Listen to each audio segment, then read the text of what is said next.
Bonjour à toutes et à tous. Dans cette vidéo, nous allons nous pencher sur les rétributions symboliques du chapitre Comment expliquer l'engagement politique dans les sociétés démocratiques.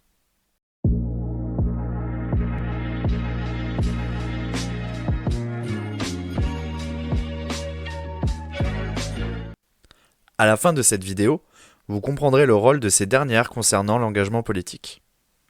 Comme nous avons vu précédemment, il est paradoxal de participer à une action collective. En effet, les individus sont rationnels. Ils préféreront bénéficier des avantages d'une action collective sans en supporter le coût, c'est-à-dire sans y participer. Selon cette logique, personne n'aurait intérêt à participer à une action collective. Il n'y en aurait pas.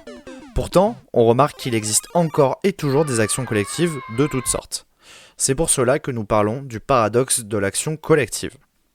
Ainsi, plusieurs sociologues vont se pencher sur les déterminants de l'action collective. En d'autres termes, pourquoi les individus s'engagent. Tout d'abord, l'économiste américain Mancour Olson propose de répondre à ce paradoxe sur le principe des incitations sélectives.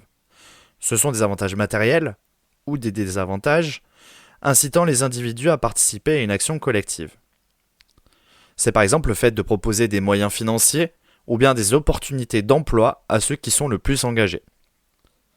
C'était par exemple le cas dans les années 1950 en France avec le Parti communiste.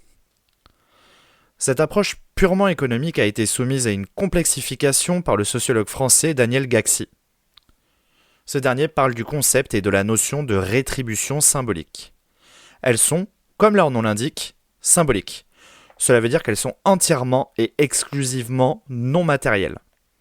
Ainsi, militer, c'est par exemple gagner en estime de soi, injecter du sens dans sa vie, partager des émotions, des exaltations, des déceptions.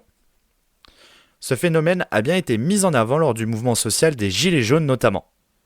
Cela peut aussi être des récompenses honorifiques, comme la popularité, ou bien entretenir des relations avec la presse en rapport avec l'action collective. En d'autres termes, ces rétributions symboliques sont des avantages immatériels qui proviennent de la participation à une action collective.